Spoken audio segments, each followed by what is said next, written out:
don't plan on relying on someone who hasn't even gotten married past 30. Acting all high and mighty with that chump change, I couldn't help but be shocked by the first words directed at me from the woman who was supposed to become my sister-in-law. My brother, with an even more malicious grin, turned to me. "Sis, just go home already. Please don't forget to leave your gift, though." The two of them laughed at me together. I felt something close to hatred towards my brother, but the next words he said made me lose even that emotion. "Well, it doesn't really matter if we have your gift or not. All our relatives love me, and they're probably giving us a lot of money. Mom likes me more than you too, so she might even give me all of her property." "Hey, that makes it sound like you're just using them for money." "Well, it can't be helped. They're a good source of income." I never thought my brother could be such a terrible person. I was foolish for being considerate of these people. Despite it being our first reunion in a long time, my brother hasn't changed a bit since the old days. If anything, his terrible personality has only worsened, and I couldn't stand it anymore. I reached my limit and left the waiting room while the two of them laughed together. My name is Emma. I'm 32 years old. I work for a foreign cosmetics company.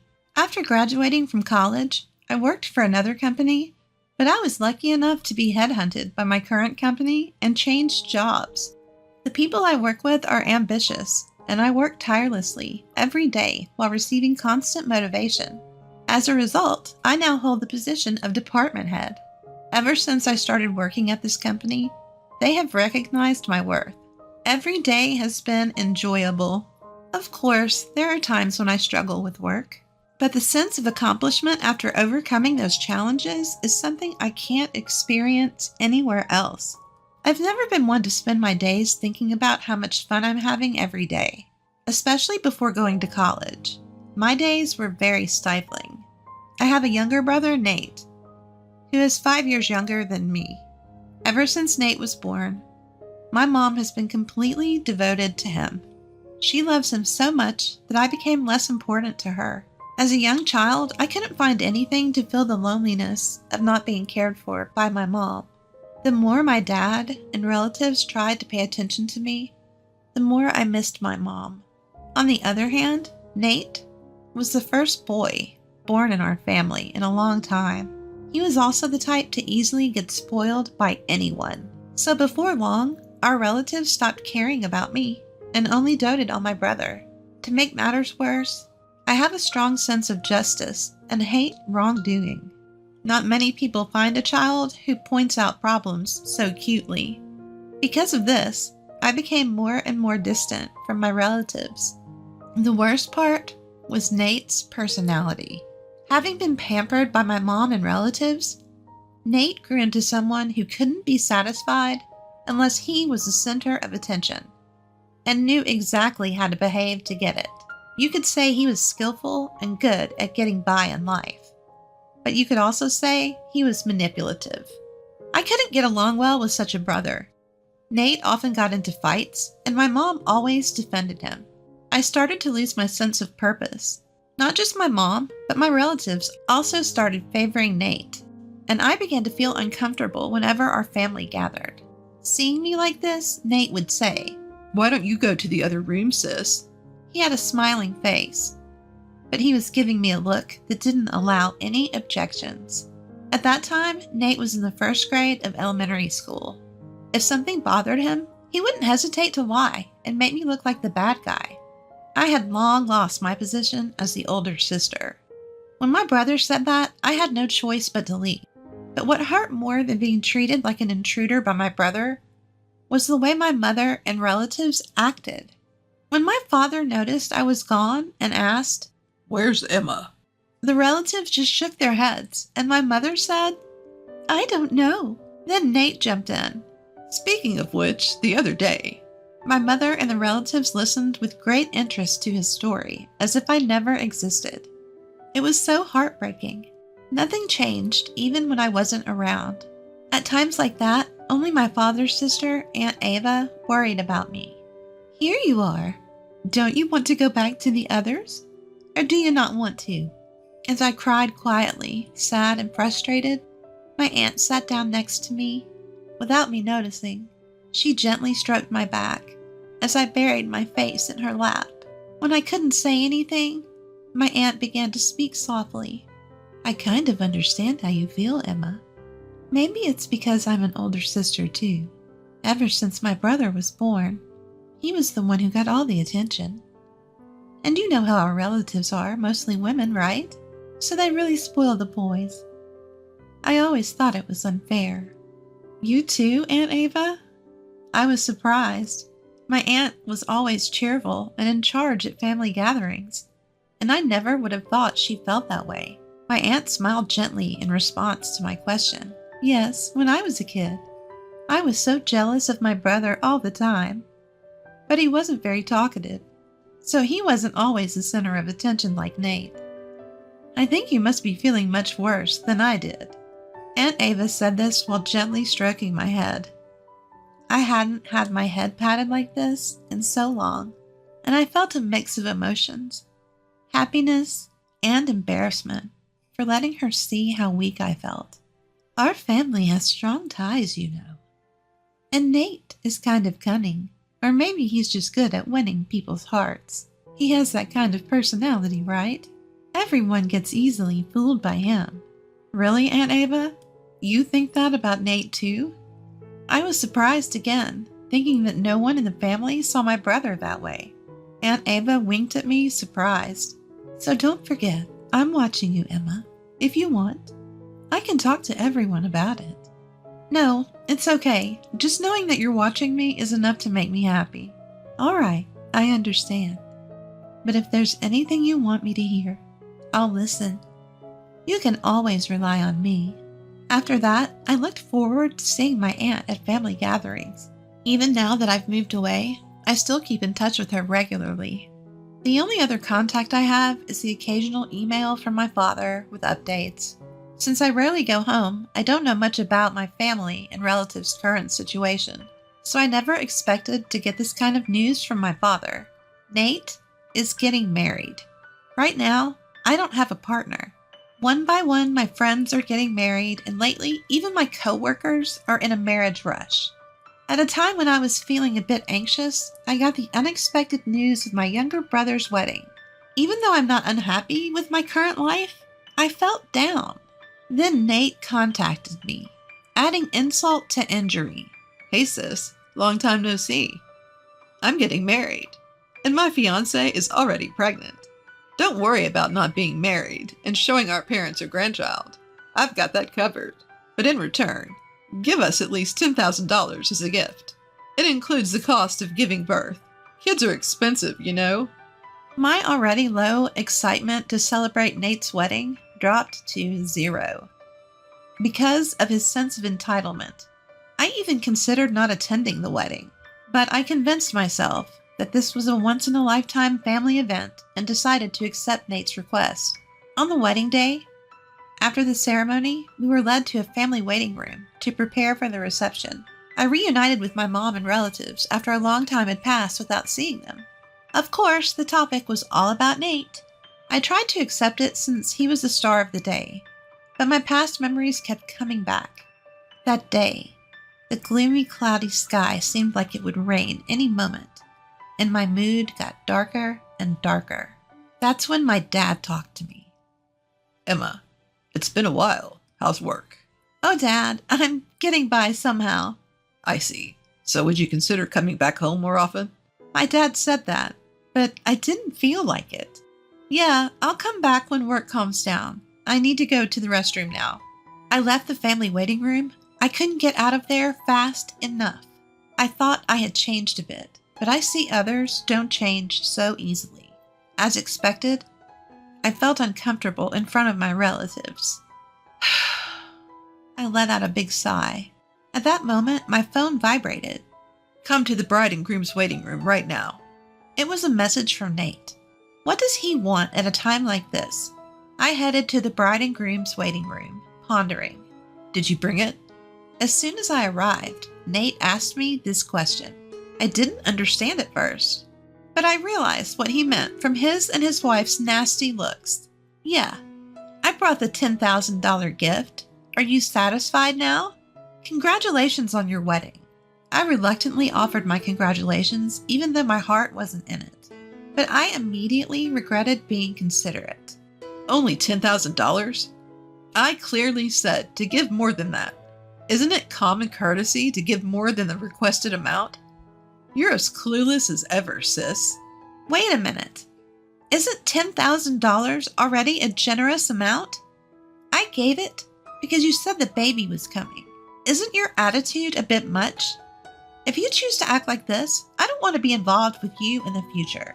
As I snapped back, Nate exaggeratedly clicked his tongue. I was really annoyed that despite giving them the $10,000 they asked for, they still complained. As I glared at my brother, his wife standing next to him put her hand on her hip and laughed at me. Don't worry, we don't plan on relying on someone who's still unmarried in her 30s and acting so high and mighty for such a small amount of money. I couldn't help but be shocked by the first words directed at me by the woman who was supposed to be my sister-in-law. Nate also gave me a malicious grin. Yeah, just take your gift and leave. Make sure you leave the gift money. The two of them laughed at me together. I felt a strong hatred for my brother and his wife, but Nate's next words made me lose that feeling. Well, even without your gift, we'll be fine. All our relatives love me. I'm sure they give us a lot of money. Mom likes me more than you too. She might even give me her entire fortune. Wait, that makes it sound like you're just using them for money. Well, it's true. That's why we invited fewer friends and more relatives. I never thought my brother could be such a terrible person. I couldn't help but be shocked by Nate and his wife, who seemed to find it amusing that he viewed our relatives and even our mother like that. I was stupid for worrying about them. I was disgusted by my brother, who hadn't changed at all since we were kids and had only gotten worse. Unable to bear it any longer, I left the bride and groom's waiting room as they continued to laugh. Emma! As soon as I left the waiting room, I heard someone call my name. It was my Aunt Ava. Seeing my aunt, I couldn't help but let my feelings show. Auntie, I can't take it anymore. I'm leaving. When I said that, my aunt showed her anger. I heard what just happened. This is unforgivable. Everyone should know about it. But it's true that everyone likes Nate, right? If I say something, I'm sure no one will believe me. It's not like he's forcing our relatives to give them money, so it's just a matter of me putting up with it. It's fine. I don't think I'll ever see them again anyway. Apparently, my aunt had been worried about me looking uncomfortable in the relatives' waiting room and followed me when I left. After she had heard my conversation with Nate and his wife, my aunt suggested telling everyone. But after seeing the two of them laughing and looking down on our entire family and relatives, I had already given up. However, my aunt was filled with anger, contrary to how I felt. You don't have to put up with it anymore, Emma. I never thought Nate would go this far. There's still time. Let's confront them together and reveal everything. If anyone still supports Nate after that, then they can be their source of money or whatever else they want. Encouraged by my aunt's words, I decided to face the situation and returned to the family room with her. Surprisingly, my mother's brother, Uncle John, believed my story right away.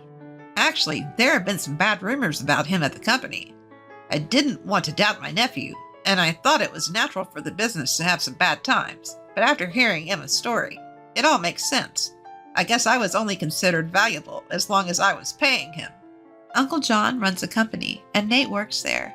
It seems Nate has been taking advantage of his position as the president's nephew and doing whatever he pleases. Because Uncle John is the company's president, our relatives respect him. When he acknowledged my story, everyone started to believe me, one by one. There's no way Nate could be like that. My mother, who had been adamant until the end, gradually grew suspicious, not only because of me, but also because my aunt had talked about Nate.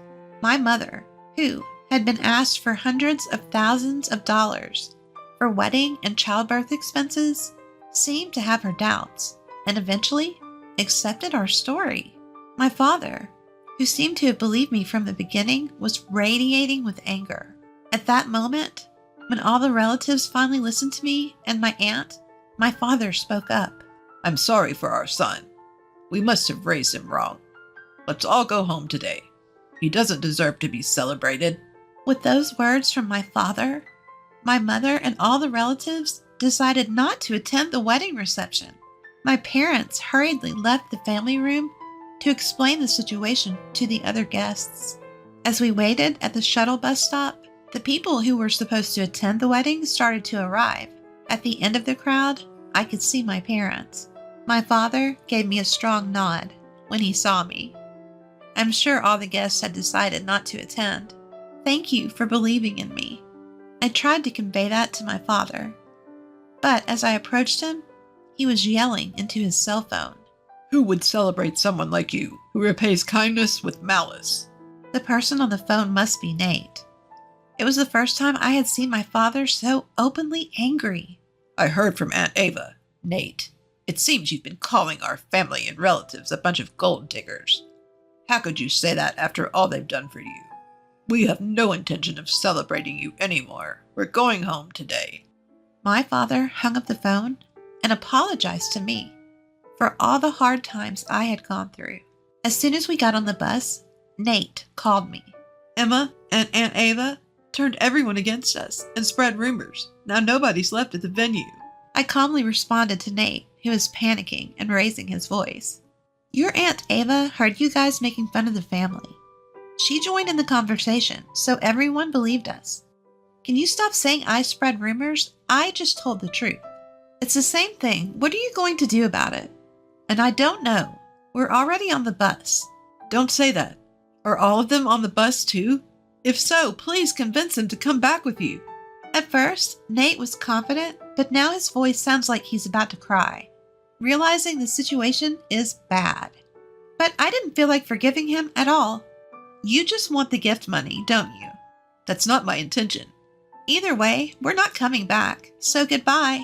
I'll cut ties with you after this. Wait, sis. I heard my brother's desperate voice from the phone, but I hung up without caring. After that, cell phones started ringing, one after another on the bus. It must have been my brother and his wife calling, but no one answered the calls from someone who saw their family and relatives as cash cows. In the end, my brother and his wife couldn't get any gift money from the attendees, not just me, our parents and relatives. They seemed to have planned to pay for the wedding with the gift money and ended up in a lot of debt. Not only me, but our parents and relatives were contacted for help, but no one was willing to help Nate anymore.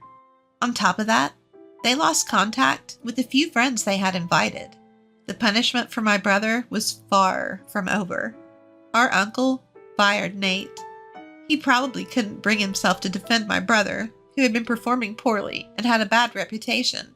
His wife had already quit her job for marriage, and even though they were in debt, I'm pregnant. She didn't seem to want to work. In the end, they had no money, constant fights, and decided to divorce before the baby was born.